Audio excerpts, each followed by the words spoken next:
Hare Krishna. Hare Krishna, Prabhu. Can everyone hear me? Yes, Prabhuji. Okay, very nice. And are you able to see my screen? Yes, Prabhuji. Okay, very well. So welcome everybody to the concluding session of introduction. I'm pretty confident we'll be able to complete introduction and move on to verse by verse study, starting with chapter 1, verse 1 today. So before we get started, I just wanted to ask if anyone had any questions or comments from the previous session.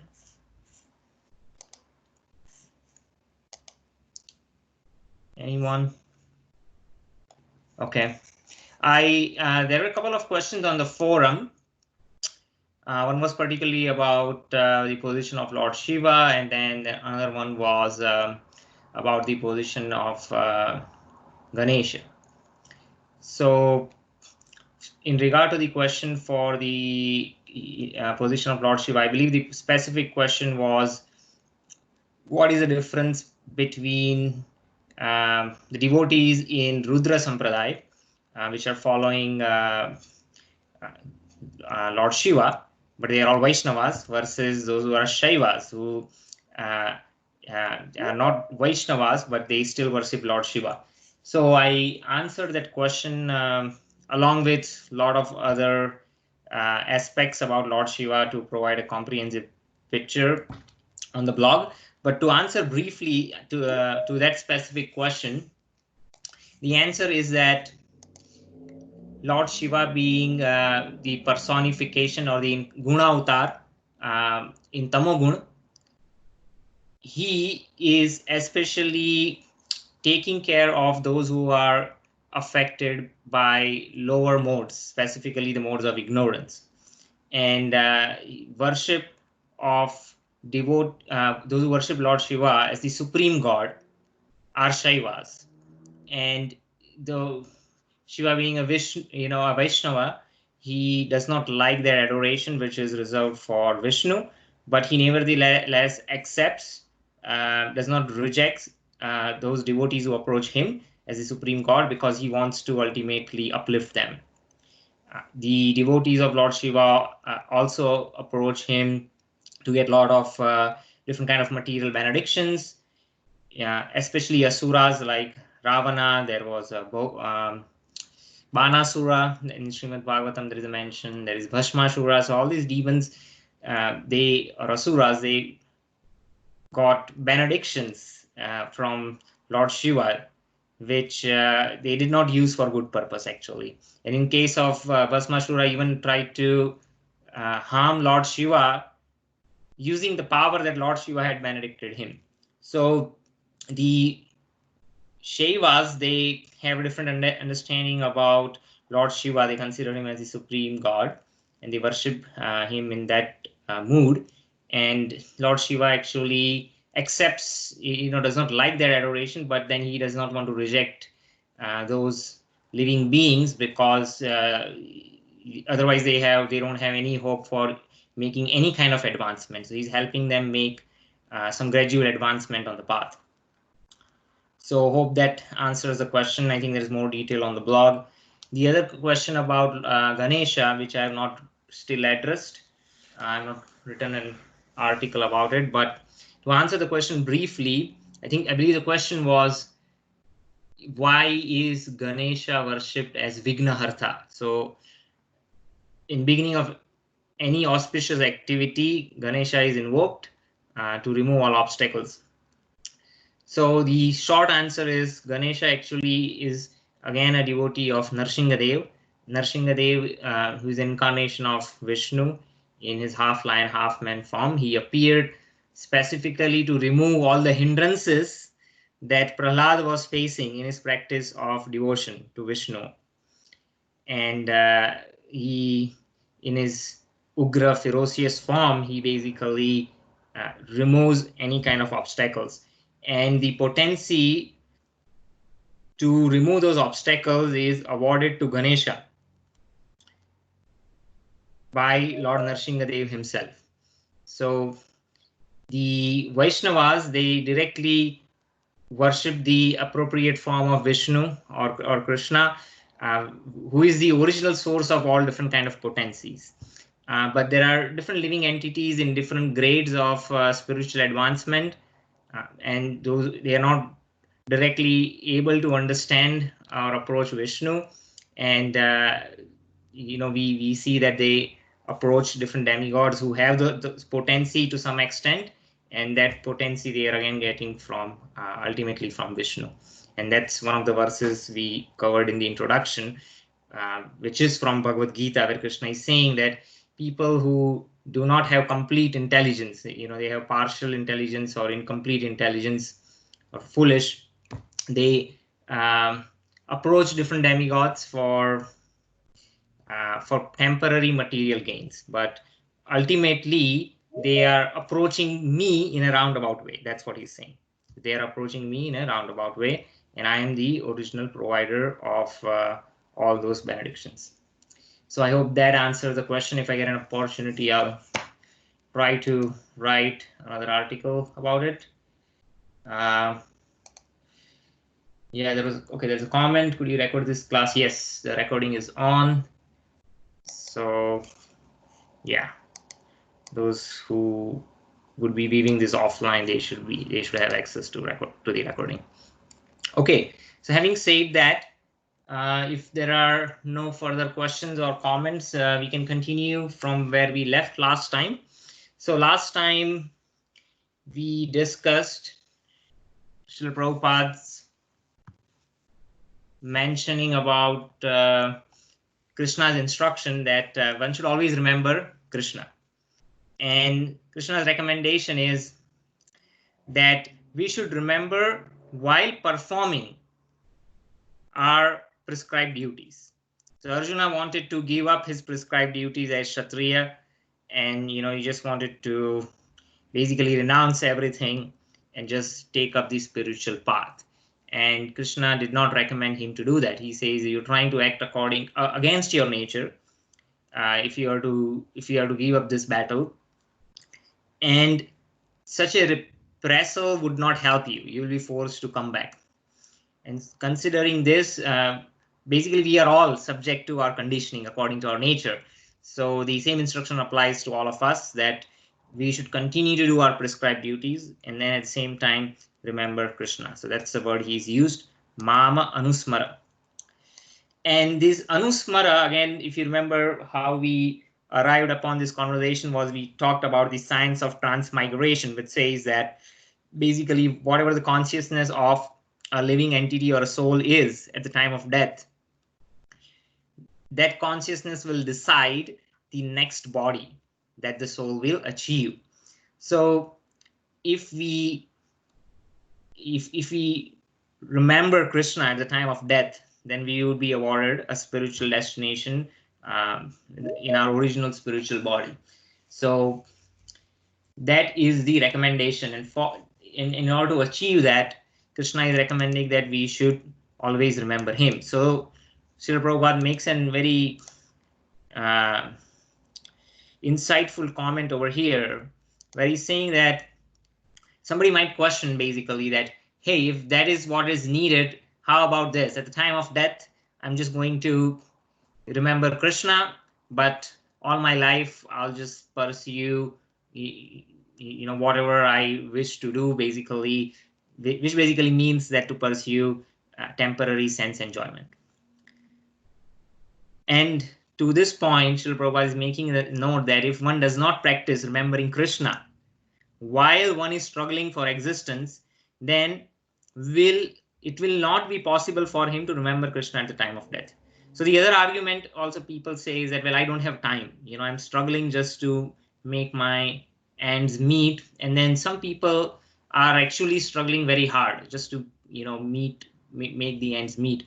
But some of us are fortunate enough to not struggling to that extent, though we are all struggling, though maybe it's not about struggling to put food on the table, but there are different kind of struggles in all our lives, and we all know that there are different kind of challenges, and no one in this material world actually is able to live a comfortable, peaceful life, especially for a significant duration. So even if we have those moments where it seems that things are going on well, it's just a matter of time before we are presented with the next challenge. And so that is the nature of this world. So Krishna says in Bhagavad Gita, Dukhalayam asasvatam. He is describing this world as the place of miseries, Dukhalaya.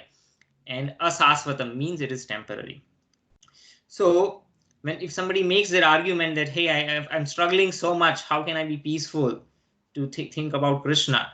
So one must take this advice from Srila Prabhupada, where it says that, well, the time of death, it's even going to be, multiple times more difficult, not just multiples, maybe hundredfold, hundreds and thousands of fold increase in kind of pain that we would experience at the time of death. And what it means by that, it's basically the pain of giving up things that are very dear to us. Sometimes we live in a house or home for 10 years, 20 years, couple of decades.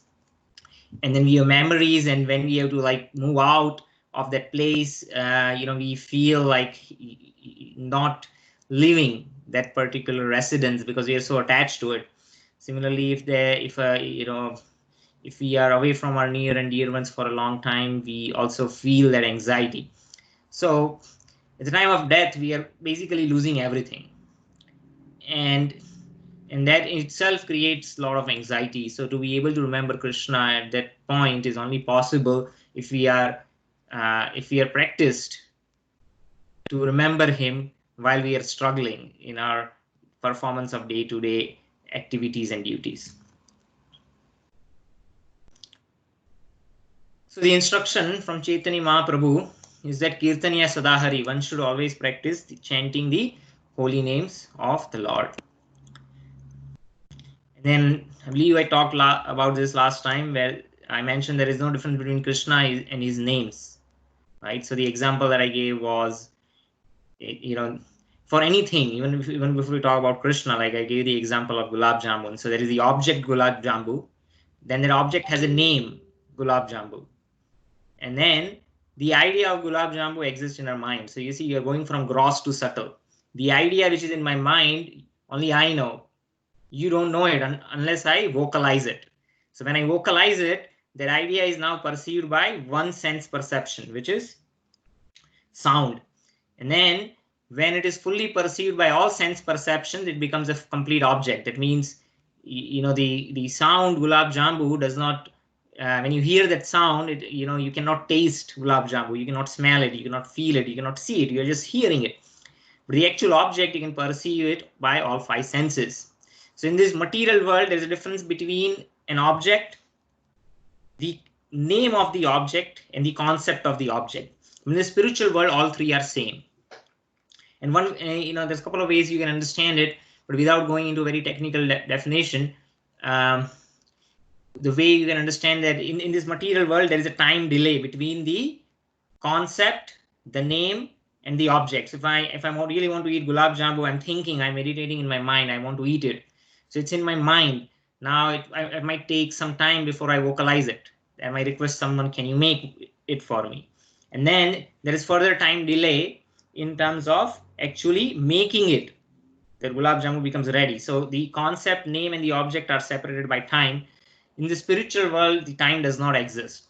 And how is that? That's probably time for, we'll discuss at some other time. But the idea of past, present, and future does not exist in the spiritual world. And so the three are kind of fused to each other. That means the idea, the name, and the object, they are one. They are one with each other.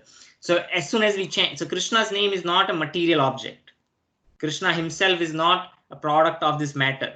So the name of Krishna and Krishna, they are spiritual and they are just one. So in the spiritual world, the concept, the name, and the object, they all are one. What it means is that by one of our senses, we can perceive all sense perceptions. Just by hearing the sound, I can taste it, I can smell it, I can see it. Similarly, just by touching, also I can taste it, feel it, smell it, see it. Similarly, by tasting, I can also perform the function of other objects. So we do not have direct experience of this, but Krishna, who is completely spiritual, is appearing in the material world by his transcendental holy names. And so by practicing how to chant his names, we don't have immediate realization of this, but as we make advancement, we can see and experience direct association with Krishna simply by chanting his name. So okay, that is a question. While Ravana was dying, he said, "Hey Ram," not Hare Krishna. I'm not familiar with this. If this particular quotation, if Ravana, if while dying, if he chanted the name of Rama or not, or any name, for any spiritual name for that matter, I'm not sure. I'll have to get back on that. Okay. While we are discussing thing, I think it's probably worth to mention. I can elaborate a little bit on why time does not exist in the spiritual world. So time has a specific function. So Kala is one of the 5 subject matters which are discussed in Bhagavad Gita. So the modern understanding of time is that time is basically a measure of duration between any 2 events. So you can say sun rises and rises every day. The duration between 2 successive sunrise is 1 day. So that becomes a measure of duration. So basically we measure time or passing of events. So basically change. Time is a measure of change. And then the interval between changes is perceived as a time. This is not untrue. This is not untrue. I'm not saying this is that's not my point. Yeah, this is true. It's a fact. But it's a very limited understanding of time. The Vedic literature provide a much deeper understanding of time, where time also has another function. What is the function of time? Because we, in this material world, we are trying to lord it over the material nature. And we are frustrated in our attempts to do that. Why we are frustrated is that Krishna basically wants us to realize that this is not our permanent home. The soul can never be happy in matter. So the different kind of frustrations that we experience are facilitated by time. And what I mean by that is, Srimad Bhagavatam beautifully describes that the function of time is soka, moha, and bhaya. So at any given moment, we are lamenting about our past, right? There's always lamentation about the past. We might think, what, only if I had worked a little hard, I could have got that last promotion, or maybe I should have spent a little bit more time in school. Maybe I should have got my second master's or an MBA degree. Or we might sometimes lament that, oh, you know what, I should not have studied this, or I should have studied that, or maybe I should have never come to America. Maybe I could have done more for my parents. And in this way, we are always lamenting. There's always some sort of lamentation at any given point in time, right? So lamentation is about past. And then there is illusion about the present, meaning that we have a particular idea about how things are going on. And we might be very comfortable in our own cocoon, where we think, well, everything's all right, this is going on well, or we are making plans that, if I do this, this will happen. And so we have our own worldview of how things are. And then we are acting according to our worldview, which is affected by the four defects that I talked about, right? So we have imperfect senses, tendency to be illusioned, tendency to commit mistakes, and then cheating propensity. So whatever our perception about the present is an illusion, unless we are taking full shelter of the perspective which is provided by the scriptures, by our acharyas. If we are seeing things with the eyes of scriptures, sastra chakshu, then our perception about the present would be perfect. Otherwise, what we are perceiving is an illusion. Similarly, we are fearful about the future, because we don't know when this pandemic is going to end. We don't know what's going to happen to the economy. We don't know what Trump or whoever the new president is going to do about the immigration. So we are fearful. We don't know when we'll leave this body. What happens if I leave my body? And then what happens to my dependents? So we have all these fears. So the function of time in the material world is basically it's affecting at any given moment. It is sort of tormenting us in the past, in the present, and in the future. Soka, moha, and bhaya. I mean, spiritual world, there is no soka, there is no moha, and there is no bhaya. There is no illusion, there is no fear, and there is no lamentation. So in that sense, time does not exist. So that's another, just an elaboration on why time does not exist. Okay, so now the next question is, now somebody might question that how is it possible that we remember Krishna all the time, even while we are performing our duties? So the example that our acharyas give is that suppose a married man or a married woman has a paramour, someone that they love outside of marriage. And generally that kind of attachment or love is considered very strong, right? And it is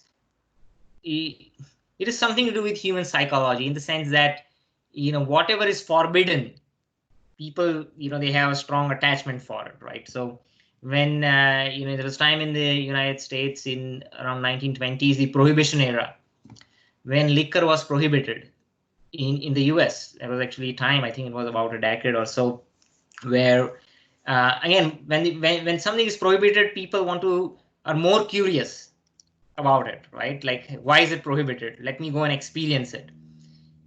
And they are willing to pay a very high price for it, and there is all this excitement about especially something that is contraband. So similarly, those who are paramour lovers outside of marriage, they are very strongly attached to them. And even while they are doing their daily duties, they're spending time with their own family members, they're always thinking about their paramour. And So the consciousness, though they are physically doing things, their consciousness is situated somewhere else. And the example that Srila Prabhupada further gives is that it's not that their daily activities are adversely affected because they are thinking about someone else. It's not that they are neglectful in their duties. Rather, they might be even doing their duties more perfectly because they don't want their spouse to suspect. And just to cover that, they might be very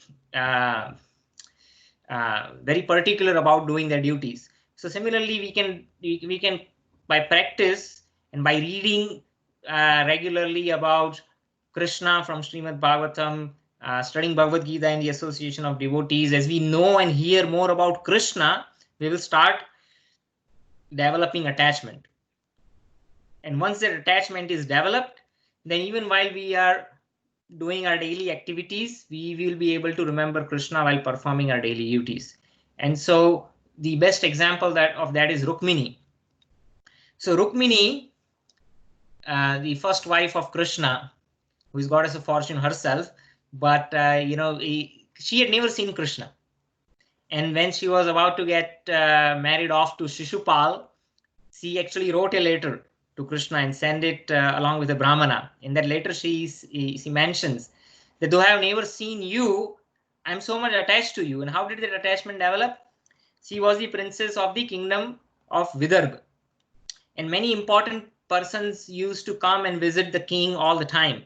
And whenever they used to come, they used to talk about Krishna.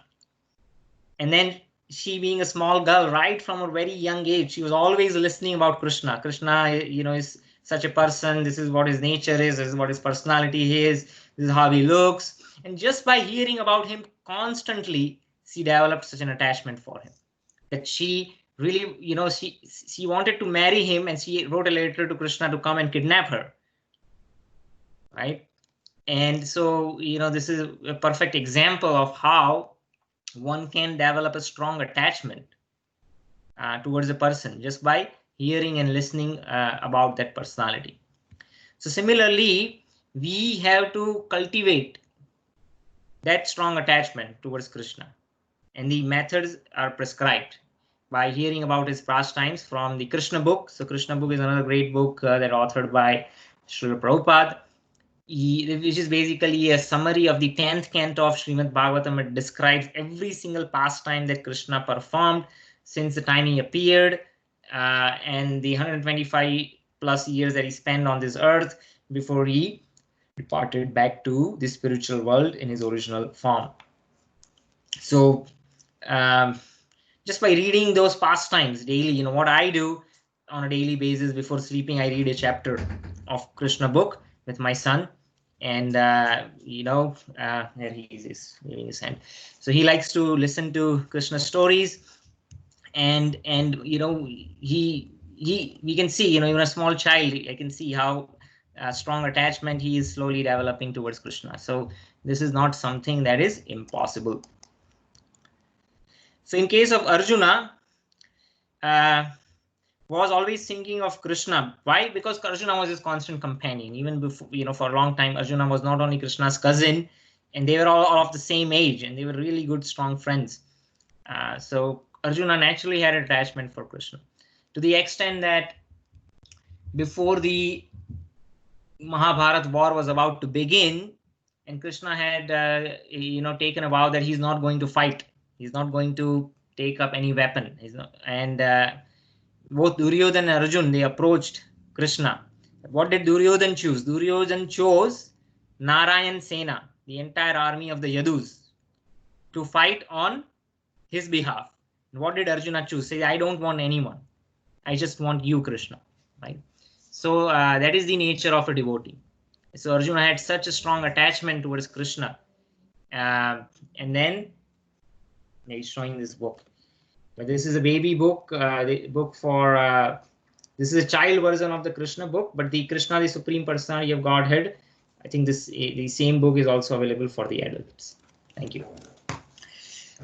So here Krishna did not advise Arjuna to give up fighting and go to the forest. So Krishna delineates this yoga system to Arjuna is to keep on performing his activities, and while performing those activities, remember him. So that is the process that is recommended for all the living entities. So in the 6th chapter of Bhagavad Gita, Krishna actually does elaborate on another system of spiritual realization, which is a valid bona fide system, which is the system of yoga. This yoga is also known as mystic yoga, because the same yoga system can be used to achieve 8 kind of mystic perfections, and then we will discuss what those 8 mystic perfections are at some point in future. But the ultimate purpose of this yoga, which is called Ashtanga yoga, there are 8 limbs of this yoga by which one can realize Paramatma within the body. Slowly what one does is that there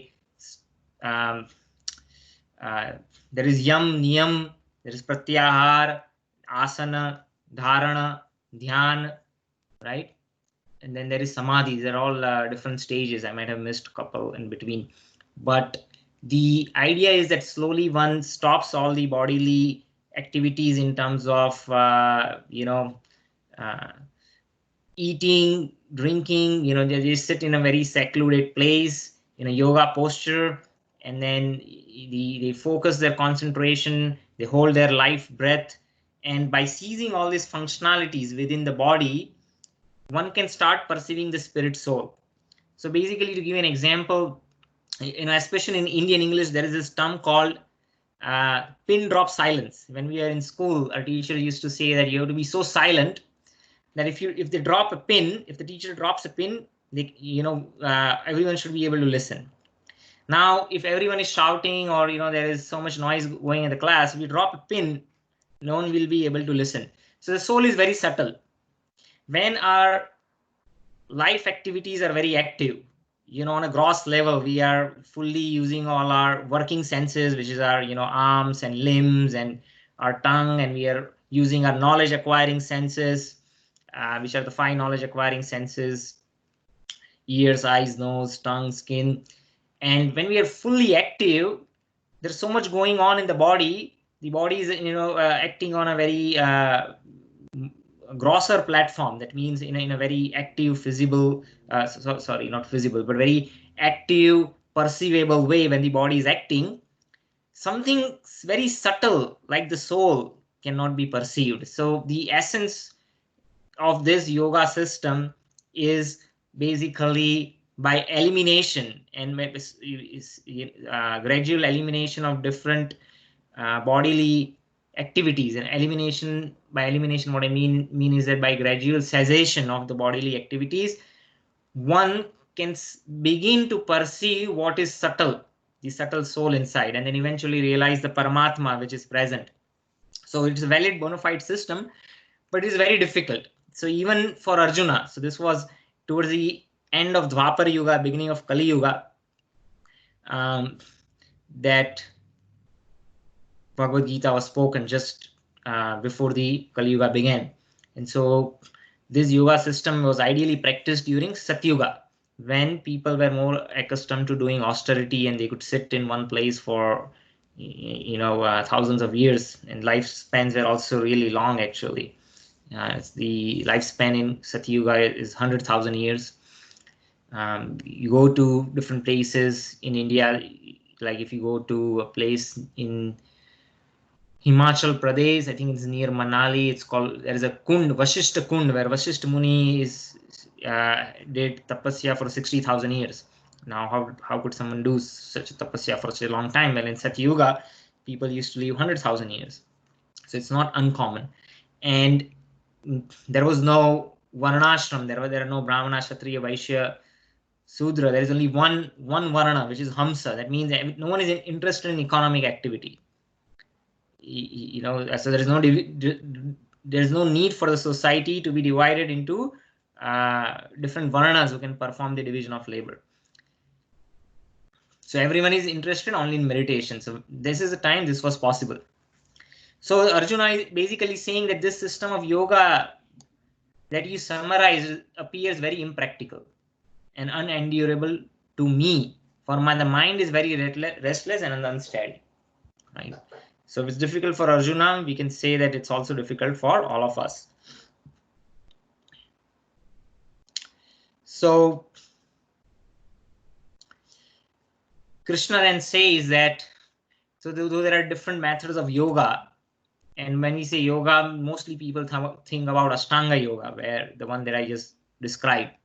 But Krishna then later mentioned that actually of all the yogis, the one with great faith who always abides in me, thinks of me within himself, and renders transcendental loving service to me is the most intimately united with me in yoga and is the highest of all. This is my opinion.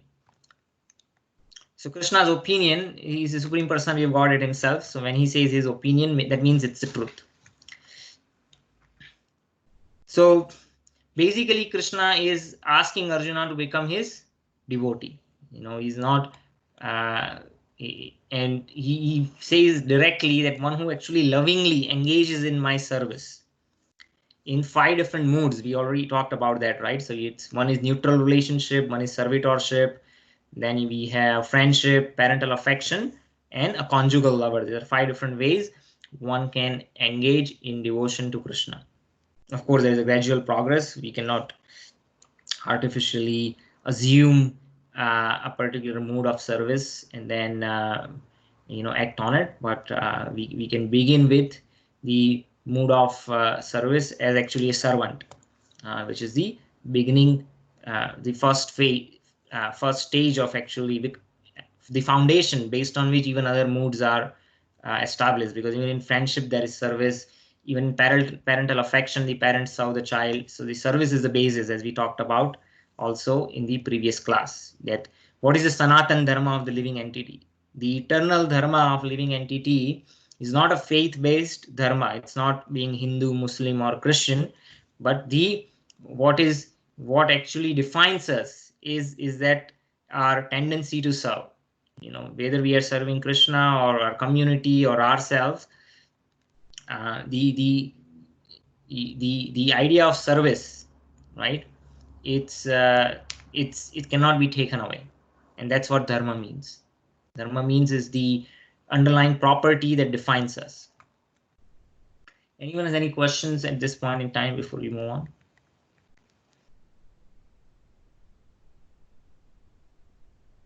Okay. So one who thinks of the Supreme Lord always is the greatest yogi, is the supermost jnani, is not only a yogi but also a jnani. That means he has all the knowledge, and he's also the greatest devotee. So in Bhagavad Gita there are different systems which are prescribed, and generally people think that, well, there are 3 different systems, and then which is true, there are 3 different systems, but the conclusion that Krishna is giving over here is that by performing devotion or by meditating on Supreme Lord, one actually can not only just become a greatest devotee, but by becoming a devotee, one automatically becomes a jnani. He has complete knowledge. And it also becomes a yogi. Yogi means yoga means link. One is able to connect everything. One is who is able to see everything in relationship to Krishna, or one who is able to connect everything to Krishna. So that is yoga. That is real yoga. It's not just some physical exercises. And jnani means when we start looking things from the perspective of how Krishna is looking at things. That is perfect knowledge. So ultimately, what is the purpose of knowledge? Knowledge basically provides us a worldview. Knowledge shapes our worldview. It provides us a perspective on how we look at things. And as long as we look at things according to our limited subjective and relative perspective, it's going to be a partial truth or untruth. Right? Why untruth? Because the 4 defects that I talked about. And why partial? Because we are limited. My senses are limited. There's only, you know, my thought process, my ability to consume knowledge is limited. But when we see things from the perspective of the scriptures or the knowledge that is provided by Krishna, our vision becomes perfect. Just like a child, if the child wants to learn something on its own, it can try to do something, but it's going to fumble. There is no way for us. Like, how does a child learn a language, right? Can any child learn language on its own? It's not, right? What it's doing is that child is listening the words that his or her parents are speaking, and it's also observing this when these words are being spoken, in what context they are spoken, what object they are referring to, and that's how they develop vocabulary. And once the child grows up a little bit, then we can systematically teach the child where or like, hey, this object has this particular name, right? And when the child actually listens to the parents and just repeats, and the child might say, well, you know, this is a phone. And because the child is just repeating what the parent says and is seeing from the perspective of what the parent is teaching them, then their knowledge becomes perfect. But if the child has to learn something on their own, then that, you know, they might assume things or imagine things, and that knowledge would be imperfect and incomplete. So in this way, when a devotee actually naturally surrenders to Krishna, and you know, he or she accepts what Krishna is teaching or instructing, and so by doing that, they become the supermost or the perfect jnani. So that's what the conclusion is. Okay. So the next point over here is Krishna is telling Arjuna that as a Kshatriya, he cannot give up his fighting. But if Arjuna fights remembering Krishna, then he will be able to remember Krishna at the time of death. The same point Srila Prabhupada mentioned earlier, that if we are practicing how to remember Krishna while we are struggling, then we can remember him at the time of death as well.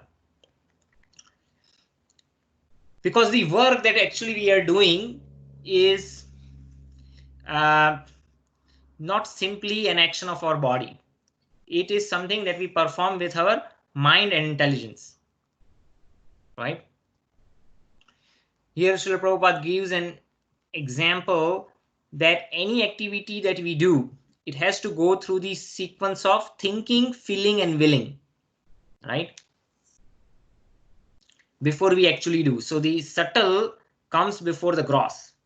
So if we are planning to do something, suppose we want to plan a trip, we want to go somewhere, then first we have a desire that comes in our mind. Then when we keep on meditating on that desire becomes a conviction. You know, yes, I want to do this. I have not taken this vacation for a long time. I do want that vacation. So like once this pandemic is over, I think a lot of people would want to get out of their homes. And probably they want to take a vacation and go somewhere. So once that becomes a conviction, then we start chalking out a plan. Like, okay, what are the places that maybe I want to go to? And then we think about, you know, any restrictions or challenges that we might have, and you know, how much budget we have or where we want to go. And then we plan out mentally, maybe I want to fly this airline, not this airline. I want to stay at a particular kind of hotel or a resort. And you know, after all the planning is done, then we start acting on it, right? So nothing happens without planning.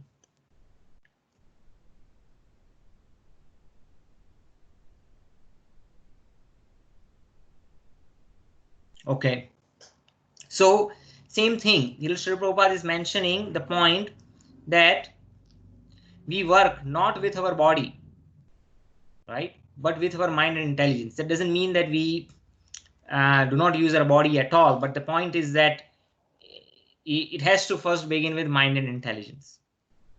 So similarly, when we are talking about service to Krishna, right, when we train our mind and intelligence to be absorbed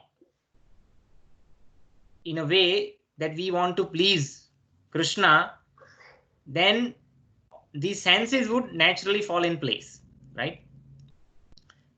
And superficially, the activities of the senses, they remain the same, but the consciousness is changed, right? So what this means is that when we look at a pure devotee, the devotee of a Krishna might be acting just like any other ordinary person. Just by looking at their external activities, one cannot tell the difference, right? But what is the difference between that devotee and someone who is not a practicing devotee of Krishna? Is that their mind and intelligence and the motivation to do anything is surcharged by the desire to please Krishna, to follow his instructions. That is a difference. And it is this kind of absorption that will enable us to achieve the spiritual destination. And that's the advice that Krishna is giving to Arjuna, right? That when you're fighting, you're doing your duty as a Kshatriya, at the same time, think about me, right? And we also discussed how one can develop that attachment towards Krishna to be able to do that.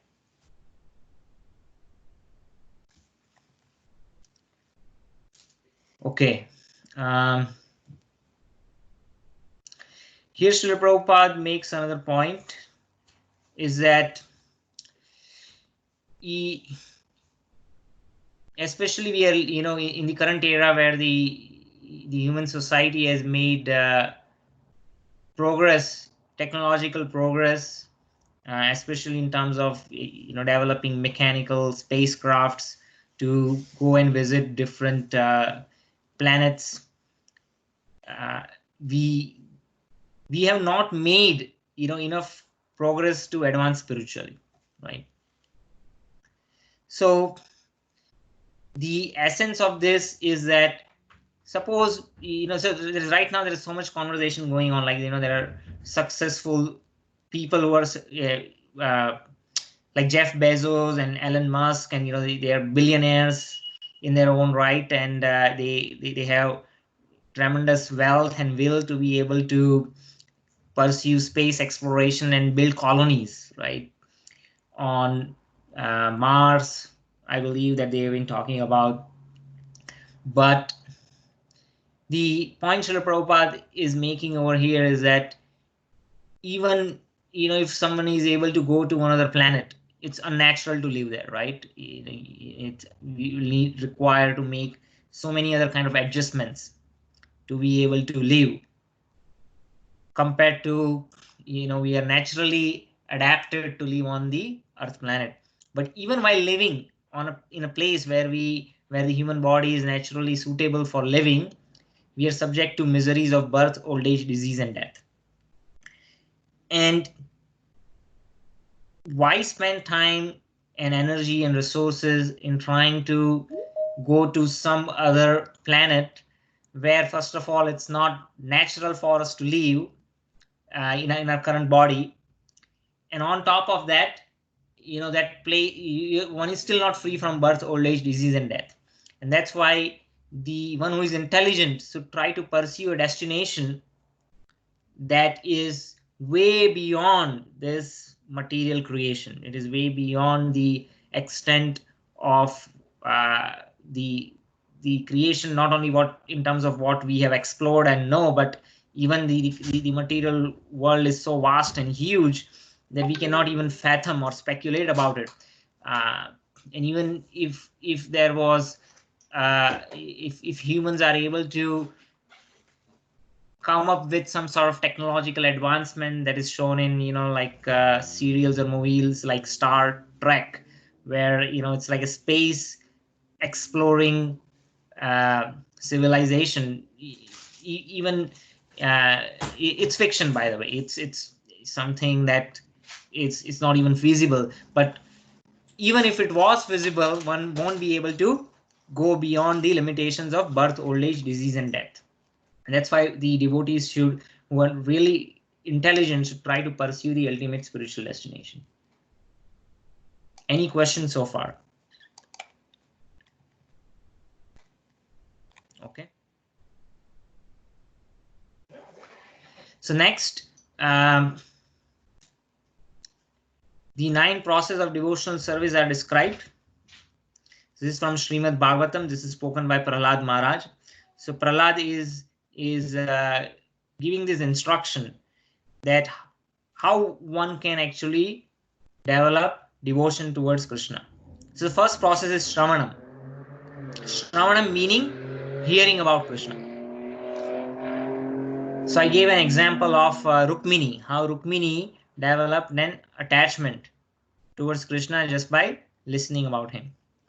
So another example is Parikshit Maharaj. Parikshit Maharaj, in only 7 days before he would quit his body, and he had found out that he won't live more than 7 days. So he spent those 7 days and nights, without taking any kind of breaks, no eating, no sleeping, no drinking water. He just gave up everything and just listening Srimad Bhagavatam from Shukdev Goswami. So Shravanam is the first process. And then once we hear, what is the next logical step after that? Kirtanam. That means whatever we hear, we speak. By speaking, whatever we hear becomes more fixed, in the sense that we have a better appreciation of it. We express that appreciation in sharing what we already know, and in that way we glorify. Right? Who does not like glorification? We all like glorification. So the likeness for glorification comes from whom? We are all parts and parcels of Krishna. Similarly, Krishna also likes to be glorified. Of course, he's Atmaram. He's not dependent on our glorification to be happy. He is self-satisfied. Even if somebody says ill things about him, he's not affected. So in that sense, he is perfectly situated. And he does not become morose if somebody says ill things about him. Nor he is what you call if somebody just says nice words to him, he's not puffed up by it, or he's stable. He's dhira. He's the ultimate dhira, right? But when a devotee expresses a genuine affection for him, he naturally likes it. So by glorification of Krishna, Kirtanam, that is the second process of devotional service. The third is Vishnu Smaranam.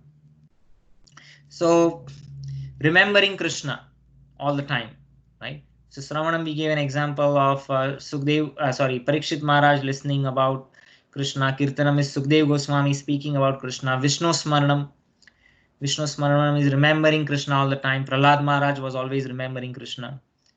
Pada Sevanam, that means worshipping the lotus feet of Krishna, right? So the example of Pada Sevanam, think of who is an example of perform Pada Sevanam. Lakshmi Devi. Lakshmi Devi, thank you, Prabhu. Yes, Pada Sevanam. Archanam. So Archanam, the example, I believe it's given of Ambrish Maharaj. Then Vandanam, paying obeisances. Dashyam, we have Hanuman is a great example. Sakhyam, the example is Arjuna, who is a great friend and devotee of Krishna. Atmanivedanam is complete surrender. That is Bali Maharaj. He gave up all the he was the king of the entire universe, and then he gave up everything as soon as he found that Vaman Dev is none other than Vishnu. He's the grandson of Prahlad, so he naturally, he had devotion just like his grandfather. And though he was born in a family of Asura like his grandfather, when he knew that Vaman Dev is Vishnu, he gave and surrendered everything to him. So Atmanivedanam is Bali Maharaj. Dasyam is basically servitorship. Hanuman is an example, so we talked about. So these are all the different processes of devotion service that one can practice. Even by, as we can see all these examples, just by doing one particular process, one can achieve all perfection of life, right? And what to speak if one is engaged in all 9 processes. So these 9 processes are the easiest, of which the easiest is Shravanam, hearing Bhagavad Gita, right? Hearing Srimad Bhagavatam.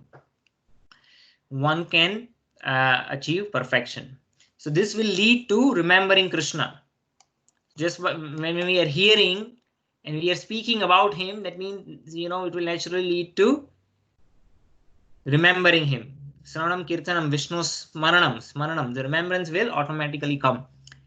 And that is what is needed. At the time of death, when we leave or quit this body, we need to be able to remember him. Next, in Bhagavad Gita 8th chapter 8th verse, the Lord further says that one who meditates on me as the Supreme Personality of Godhead, his mind constantly engaged in remembering me, undeviated from the path, he's sure to reach me. So this is the assurance that Krishna is giving again and again. There are many other verses where Krishna corroborates this point. So this is not a difficult process, but we have to learn it from someone who knows, someone who is experienced. And that's why the scriptures describe tad vijñāna artham sa gurum eva abhigacchit, that one must approach a person, a guru, who is already in practice, right? Just like anything in this world, we want to learn. We have to learn from someone who knows. And especially when we're talking about something of significance, this applies more. Like for instance, nowadays, we can learn so many things by watching videos on YouTube. But, we cannot become, for instance, a surgeon, a heart surgeon. You cannot learn heart surgery by watching a YouTube video, right? There are a lot of things which is by apprenticeship, right? Even in traditional culture, as soon as the child grows up a little bit, it starts going with his father or uncles to learn the family trade, whether it's farming or business, and they learn on the job, right? By experience, we learn. They learn from someone who already know how to do it. So the same concept applies, and we have to learn from someone who knows. So for instance, when we're talking about remembering Krishna, we're trying to engage our mind, right? But mind, as Arjuna says in Bhagavad Gita, that the mind is more restless than the wind. He says, even if I am able to control wind, which is practically impossible to do it, he's saying even if it is possible to control wind, it is not possible to control the mind. So how do we overcome this, right? The mind is always flying, but one must practice concentrating the mind always on the form of the Lord Sri Krishna or his sound name. So everything comes by practice. And that's why one of the qualities that is needed to make advancement in devotional service is dhairya, patience, utsaha, enthusiasm. We should not lose enthusiasm just because we cannot expect quick progress or quick change. If you think about it, our mind, which we are trying to engage in remembering Krishna, his mind has impressions from millions of lifetimes, different kind of impressions, which has or what we call in Sanskrit as samskaras. We have the samskaras or mental impressions from so many millions of lifetimes. And so we have to overcome that. And it is possible to overcome in this lifetime. It's not impossible, but it requires practice and training. So we have to train our mind slowly. So just like, if I'm teaching my son, as a child, anything that I teach, doesn't have a lot of patience, right? And then especially in case of adults, we have sort of trained ourselves to, limit our physical body. Even if our mind is wandering something, we at least, physically we don't move so much. Like, if you are in a class or something, then if you're listening, maybe our mind wavers, but and we start thinking about maybe other things, but doesn't mean we act on it. But for children, it is very difficult. If you think about something, they actually start acting on it. So it's just more visible in their case, but actually we all are struggling with the same restless mind. We are just somehow able to not show it at our bodily level, but children are naturally they do that. So controlling the mind is definitely a challenge, but it can be controlled by patience and by practice. So this is the essence over here.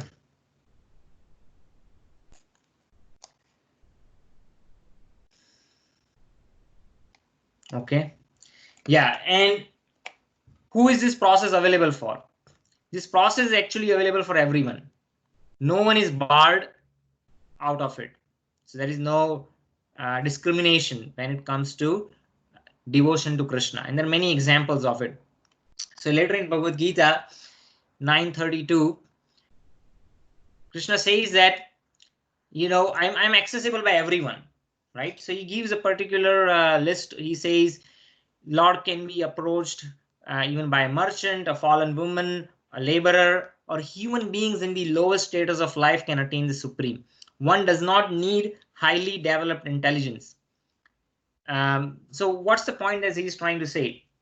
He's trying to say that understanding Krishna and developing devotion towards him is not a function of intelligence.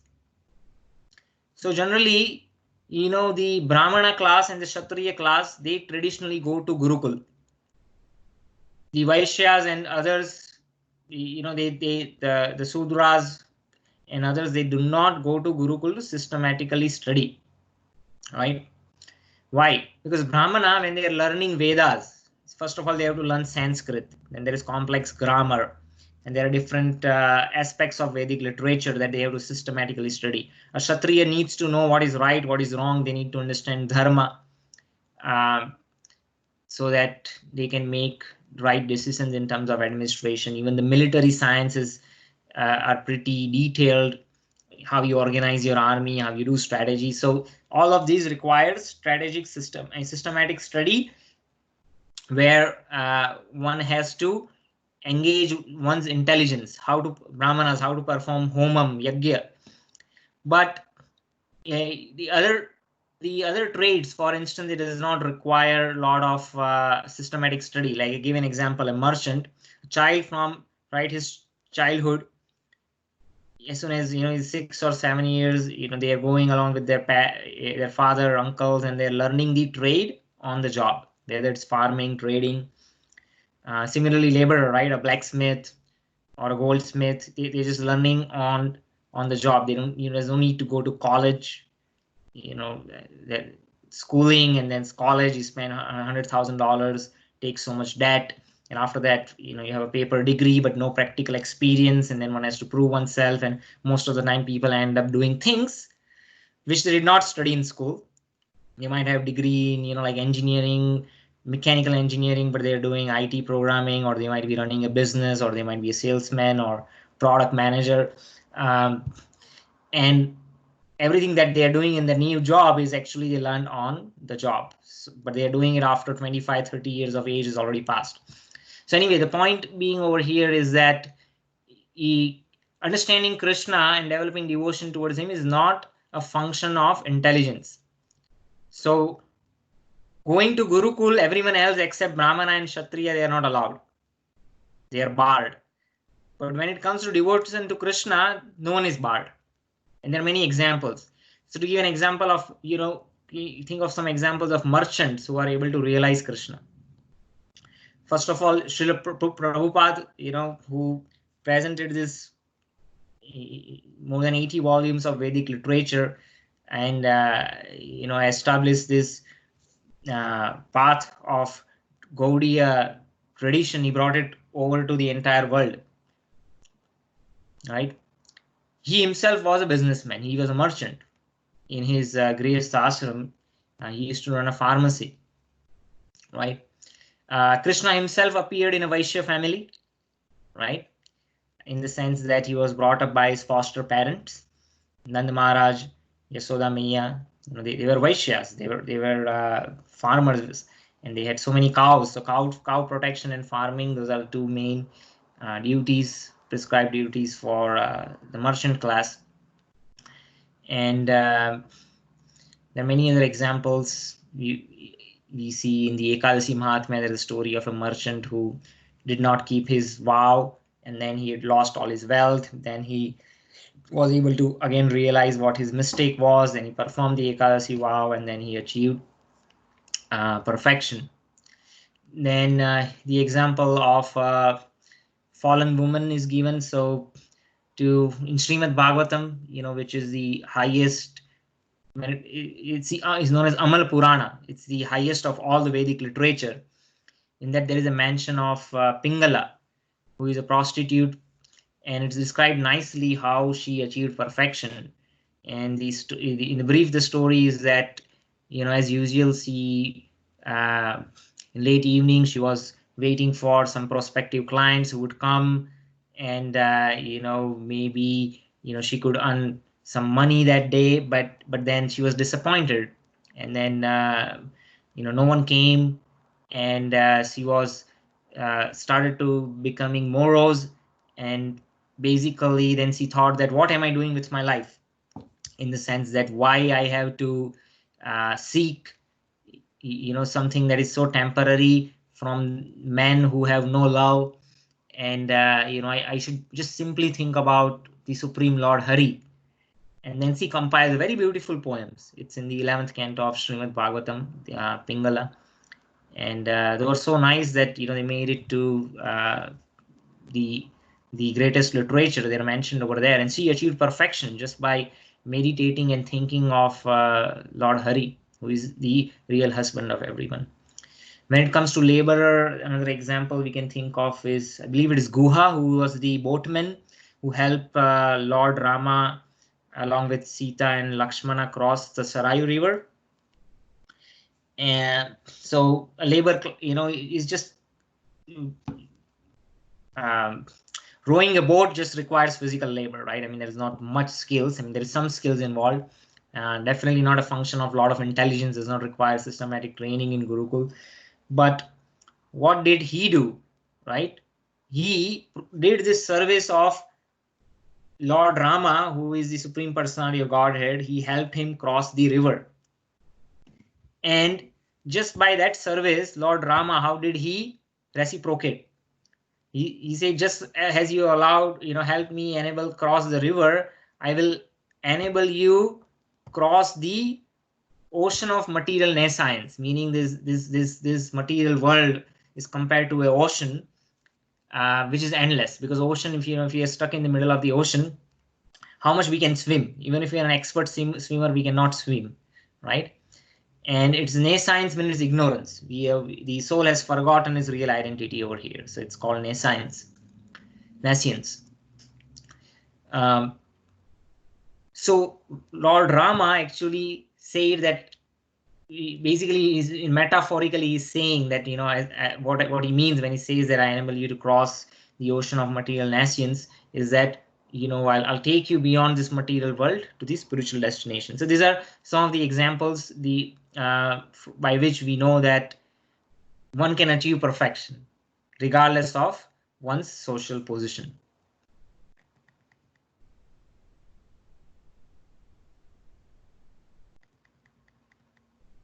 Okay.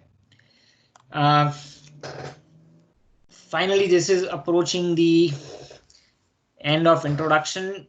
In the end, Srila Prabhupada mentions Phala Shruti. Phala Shruti you will find in many Vedic literature. What Phala Shruti basically refers to is that it describes the benefit that we would get just by hearing or reading that particular literature.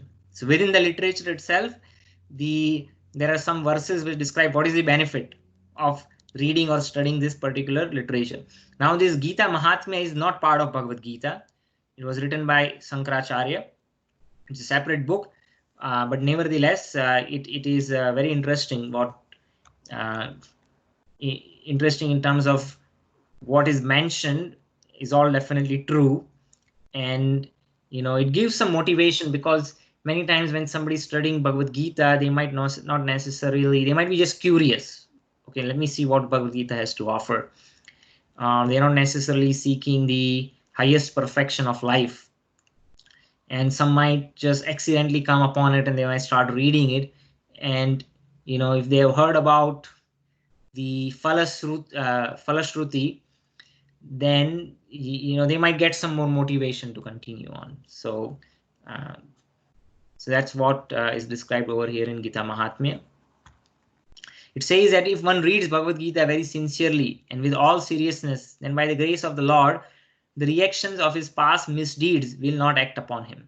Right? So this is true. It's not just Falashruti. Sometimes people think these are just made up stories. They're not made up stories. It's not like we're trying. It's not like a parent trying to allure the child by giving something or telling something which is false or untrue. These are all Falashruti is not like that. Whatever is said, these are all facts. So when one becomes a devotee of Krishna, is not personally motivated, is not acting for one's own ambition or sense gratification. And when one is acting on a higher level, one is not subject to the reaction. So the example that is given is that a soldier, when he goes to fight an army, goes to fight a war in the army, he shoots at the order of the commander, and if the soldier kills the enemies, then there is he's not punished. Rather, that person is rewarded, right, for his act of bravery. But if the same soldier comes back to civilian life and is walking down the road and then shoots someone out of his own whim, right, then that same person is then subject to a criminal case. So similarly, the devotees of the Lord, if they are not acting according to their own accord, right? They're acting according to the directions of the scriptures as provided by Krishna and understood through our acharyas. Then they don't have anything to lose. They're not subject to. Just like if I'm working in my company and I'm acting on the directions I get from my superiors, right? And the company might make loss or profit. Regardless, I'm going to get my salary, right? So I'm not affected by my actions because I am not acting on my whims. So this is a fact. It's not just a imaginary story. Okay. So the next verse, it says that is just further elaboration on the point. That Krishna ultimately says is the conclusion of Bhagavad Gita is abandon all varieties of religion and just surrender unto me. I shall deliver you from all sinful reactions. Do not fear. Then the next verse says that one may cleanse himself by daily taking a bath in the water. But if one takes bath even once in the sacred Ganges water of Bhagavad Gita, then the dirt of all material life is vanquished. So in the Vedic culture, we have this understanding that Ganga, which is emanating from the feet of Vishnu. How? When Vamandev appeared, he expanded himself into a huge form. And just by taking the first step, he covered he basically spanned across the coverings of the universe. And when he scratched actually his toenail of his foot, scratched the covering of the universe, and the water from the causal ocean, Karan Odak, is the water in which Mahavishnu is lying.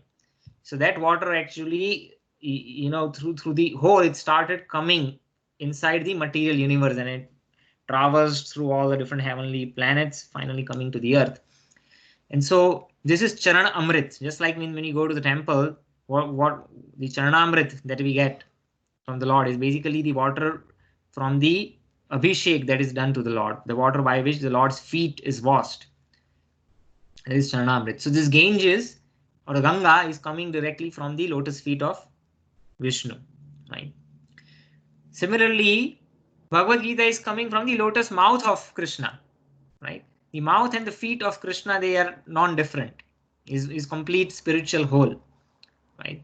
So by taking bath daily in the water of Ganga, one can be vanquished from other sinful reactions. But when we listen Bhagavad Gita, not only the sins are vanquished, we really understand what the purpose of life, how to achieve it, and it enables us to achieve that. And that benefit is way more significant than taking the bath in Ganga. That's what it is saying.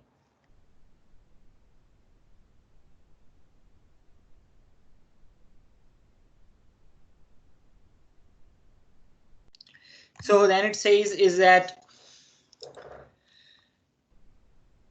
this Bhagavad Gita, if one reads Bhagavad Gita, one need not read any other Vedic literature, because Bhagavad Gita provides the essence of all Vedic literature. That's why Gita is also known as Gita Upanishad. Upanishads are basically nothing but commentary on the Vedas, right? And they provide the essence. And so Gita is also known as Gita Upanishad because it provides the essence of all Vedic literature, right? So just by studying this, all the essence of Vedic literature is achieved and realized. So this we already talked about. There is no difference between the lotus feet and lotus mouth of Krishna. The other analogy that is given over here is that Bhagavad Gita is compared to a cow, and Lord Krishna is obviously famous as a cowherd boy. He is milking the cow, and Arjuna is just like a calf who is drinking straight from the cow. And the scholars and the devotees who are learning and studying Bhagavad Gita, they are also actually drinking the nectarian milk. So what it means is that, first once the calf comes and drinks all the milk, right? The cow gives way more milk than the calf can consume. Then what do the milkman does, right? Milkman actually milks the cow, and then that milk is provided for human consumption.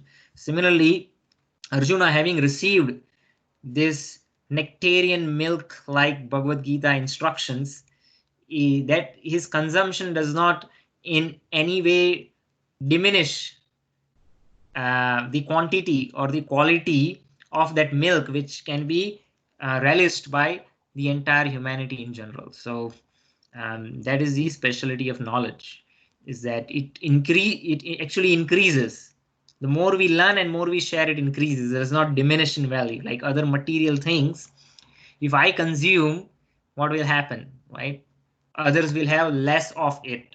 But the spiritual knowledge in general, it's not like that. The more actually we share, the more we ourselves realize, and it does not limit in any ways for others to understand and acquire that knowledge. Okay, then Gita Mahatmya 7. एकम शास्त्रम देवकी पुत्रम गीतम एको देवो देवकी पुत्र एव एको मंत्रस्तस्य नामानि यानि कर्मापि एकम तस्य देवस्य सेवा. It says, Prabhupada provides some context. He says in this particular day and age, actually people as a society is trying to become a secular society. Like a lot of democracies in the world, they have this idea of being a secular state. And so Prabhupada is saying that people are very much eager to have just one God, just one religion, just one occupation, right? And one scripture. So this is Adi Sankaracharya who is himself saying, he's saying that Ekam Shastram Devaki Putram. So let there be only one scripture, one common scripture for the whole world, Bhagavad Gita. So one might question, why Bhagavad Gita, right? Because this question then comes up because people think that Bhagavad Gita is a sectarian book. Sometimes people think this is, they even introduce Bhagavad Gita is a Hindu Bible. It's not the Hindu Bible, right?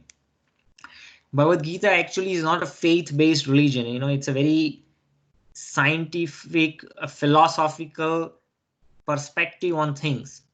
Actually, what Bhagavad Gita does, it provides a framework for analyzing and understanding and grading different spiritual practices, right? One of the reasons, why the governments of the world, they give equal importance to all kind of spiritual practices, Do you know why? Anyone wants to make a guess? Like the idea that in a secular state, all the democracies, like all the religions are treated equally, or all these spiritual practices are treated equally. Anyone wants to make a guess? Well, the answer is that because they do not understand. First of all, they think this is just something that is faith-based, is hypothetical. It's they don't understand this is a science. They don't have any parameters by which they can actually grade. Just like at work we have different kind of practices. We set goals, and the goals should be quantifiable. They should be measurable. They should be realizable. And then we have all the metrics to measure. Then we break it down into smaller milestones by which we can achieve that goal, right? The goal is broken down into smaller milestones. And for each milestone, as we are working, there are different metrics to measure our effort and progress and results. So it's very systematic. And that's why even, that applies to so many things. Like in a free market economy, anyone can start a business, right? So there is equal opportunity for everyone to start a business, and the government treats all businesses equally. The same set of rules apply to everyone. But are all businesses graded the same?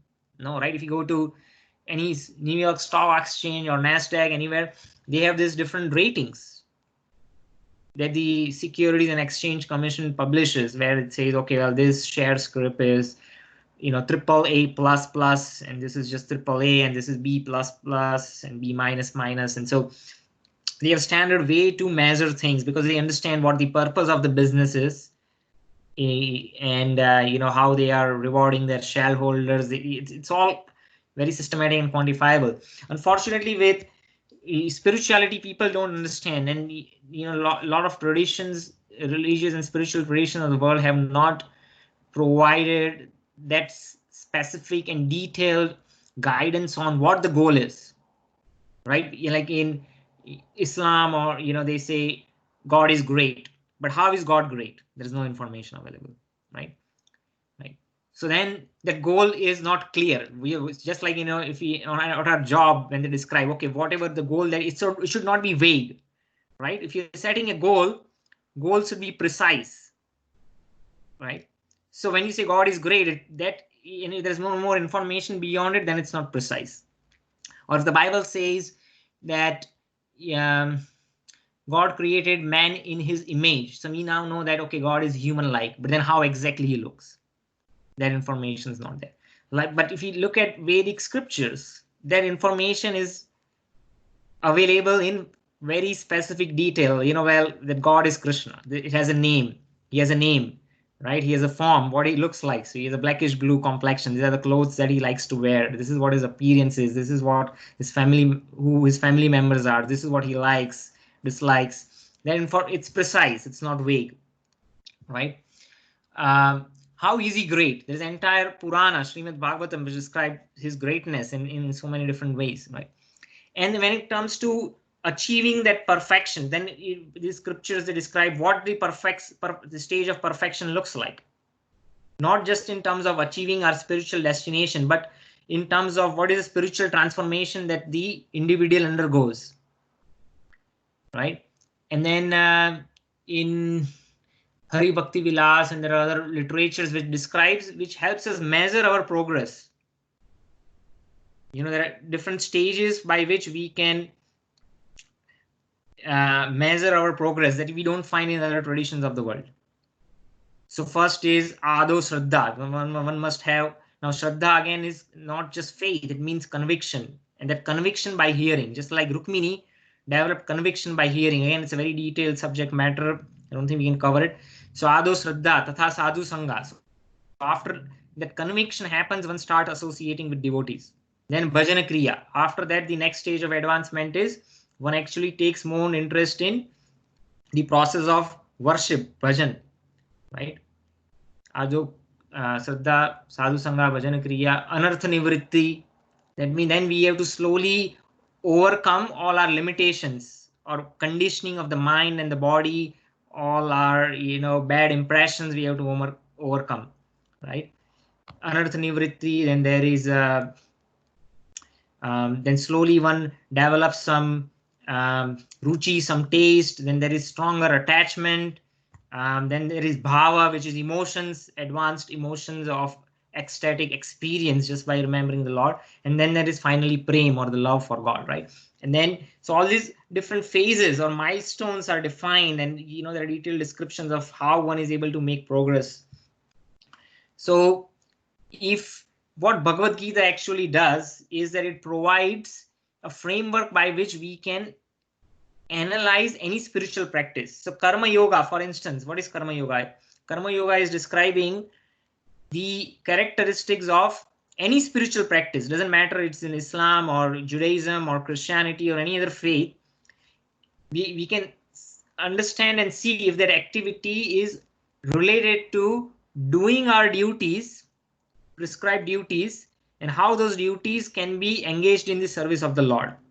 That kind of spiritual practice which is focused on engaging bodily activities and our duties is karma yoga. Then jnana yoga is just saying, doesn't matter what your faith is, to what extent, how advanced or how sophisticated is your process by which one can understand and perceive the world through the knowledge that is provided by scriptures. That is jnana yoga, right? And then there are other yogas. There is mysticism, how we can engage our gross body and subtle body in realizing the ultimate truth, which is present in our present in the form of Atma, Paramatma, ultimately Bhagavan. So that is the yoga system. And then finally there is a system of devotion. And even in devotion, there are different ecstatic symptoms that by which one can understand and studies one's advancement. Then there is Bhakti Rasamrit Sindhu, which is nectar of devotion, which is a technical analysis of different kind of emotions and mood by which one relates to the Lord. So you see, when that information is scientifically available, it provides us a framework by which we can measure any spiritual practice. And that's why Bhagavad Gita is a secular book. It's not a faith-based book. It's providing that framework by which we can analyze any kind of spiritual practice. And that's why this one particular book is a secular book that can be accepted. Eko Devo Devki Putra, let there be one God for the whole world. Again, that is a much more deeper topic, but in Sri Krishna, if you read Srimad Bhagavatam, entire Srimad Bhagavatam, 18,000 verses, they describe in detail what is the characteristic of God and what actually makes him great. If we study that one book, or even book, then we can understand how Krishna perfectly fits the definition of God that all the scriptures of the world they describe in whatever limited way they are describing, right? And then Eko Mantras, one hymn, one mantra, which is recommended in this Kali Yuga is Hare Krishna, Krishna Krishna, Hare Hare, Hare Rama, Rama Rama, Hare Hare. So this verse actually appears in couple of different Vedic literatures. One is Kali Santarana Upanishad. This verse is this mantra is specifically mentioned that in Kali Yuga, the path of spiritual perfection is by chanting this 16-syllable verse, so mantra. This is a mantra personally of Radharani. She chants this mantra to remember Krishna in separation. So in this way, Gita Mahatmya finally in the 7th verse is describing, this is the one unifying scripture, God, a spiritual practice and occupation that one can take up and achieve all perfection. Let there be only one work, which is service to the Supreme Personality of Godhead. So this is the end of introduction. Finally, Srila Prabhupada just describes the parampara over here. So I'll just briefly mention, I know it's already 6:30, it should not take more than a minute. So later in the 4th chapter, we'll study that Bhagavad Gita, Krishna says that this Bhagavad Gita was transmitted in disciplic succession. And there are 4 different bona fide sampradayas, Vaishnava sampradayas, who have received this knowledge in originally coming from Krishna. So here the disciplic succession is from Brahma Madhava Gaudiya Sampradaya. So we originally coming from Krishna, who instructed to Brahma, who then instructed to Narada, who then instructed to Vyasdev, the compiler of all the Vedic literature, who then instructed to Madhava. So this Madhava is Madhvacharya, who has a famous Krishna temple in Udupi. So that is the Madhava. So this is Brahma Madhava Gaudiya Sampradaya, in which Srila Prabhupada he has received this knowledge. So from Madhava, there is a list of different prominent acharyas, and this is not a genealogical list, nor is a list of every single successor. These are name of prominent acharyas who have done significant contribution to the sampradaya in terms of their literary work or spreading this message to the masses. Their names are mentioned. So after Madhvacharya, the list is Padmanabha, Narhari, Madhava, Akshobhya, Jayatirtha, Jnana Sindhu, Dayanidhi, Vidyanidhi, Rajendra, Jayadharma, Purushottam, Brahmanya Tirtha, Vyasa Tirtha, Lakshmipati. And from Madhavendra Puri is where the sub-branch of Gaudiya Vaishnavism starts. So we have the Madhava Sampradaya up until Lakshmipati. From Madhavendra Puri, we have the Gaudiya branch. The branch of Gaudiya, Gauda is another way of pronouncing Gaura, which literally means golden, or one who has golden complexion. And who has golden complexion? Radharani. So the Gaudiyas are the worshippers of Radharani, their prime object of worship, and they worship Krishna because Krishna is related to Radha. So there's more importance on Radha. Of course, Radha is none other than expansion of Krishna. She's immediate expansion of Krishna. Krishna's internal pleasure potency expanded into another form, that is Radharani. The Gaudiyas are specifically the worshippers of Radharani. So from Madhavendra Puri, the bhav of that conjugal affection of the gopis is emphasized. And then we have the list goes on. Ishwar Puri, who is the spiritual master of Lord Chaitanya, who propagated the congregational chanting of holy names all over India when he appeared. Along with Ishwar Puri are Nityananda and Advaita Acharya. So in the Gaudiya literature, you will find their names. After Lord Chaitanya, we have Rupa Goswami, Swarup, and Sanatan Goswami. There are the 6 Goswami, 3 of the 6 Goswamis of Vrindavan. Well, Swarupa is not part of that, but yeah, they are the 6 Goswamis who basically recovered the not only the Vrindavan which was lost. So after Krishna departed, the Vrindavan, all was overtaken by forest, and nobody even knew that this is a place where Krishna had appeared. When Chaitanya Mahaprabhu revealed it first, and then his disciples, the 6 Goswamis of Vrindavan, they recovered all those lost places of Vrindavan, and they established, well, here's where Krishna appeared, this is where all the pastimes were performed. And they compiled beginning with Rupa Goswami, they compiled a vast array of Gaudiya Vaishnava literature on which was further expanded by different acharyas. So after that, we have Raghunath Das Goswami, Raghunath Bhatt Goswami, Jiva Goswami. Krishnadas Kaviraj Thakur is the one who wrote, again, autobiography of Chaitanya Mahaprabhu. Now, all of this, I know it might sound very alien to all of you who is very new to this subject. Again, we are not going to go into detail of all this philosophy, but it's very auspicious just to mention their contribution, which we are very grateful to, by which we are receiving this knowledge, even if you might not be able to appreciate all that what I'm sharing right now. Jiva Goswami is considered the best of all the philosophers. So if you go to University of Calcutta, still the Department of Philosophy is named after Jiva Goswami. He's still such a prominent. They say there was no other philosopher as great as Jiva Goswami. Krishnadas Kaviraj Goswami, as I said, compiled the biography of Chaitanya Mahaprabhu. And then Narottam Das Thakur in Bengali, simple Bengali, has compiled great, very beautiful melodious bhajans and songs in glorification. Then we have Vishwanath Chakravarti Thakur, who wrote a commentary on Bhagavad Gita according to Gaudiya tradition. Then we have Baldev Vidya Bhushan. I think this name is very important.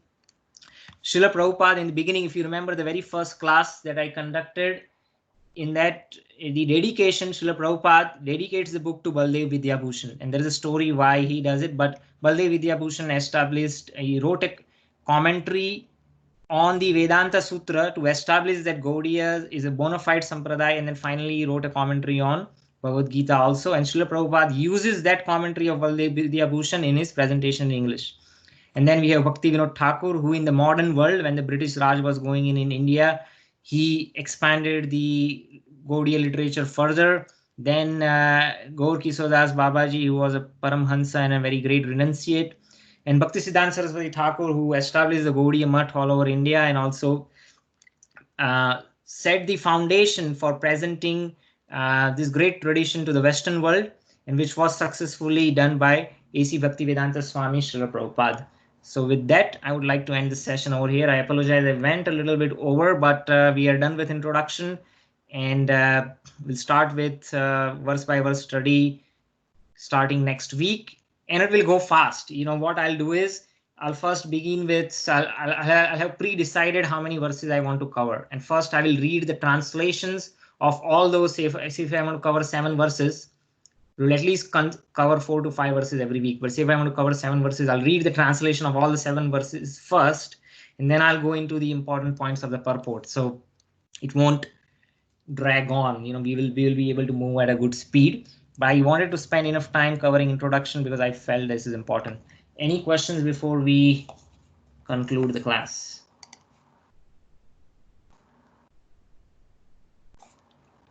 Okay. If not, thank you very much. Hare Krishna. See you all next week. Good night. Good night. Thank you. Hare Krishna. Hare Krishna.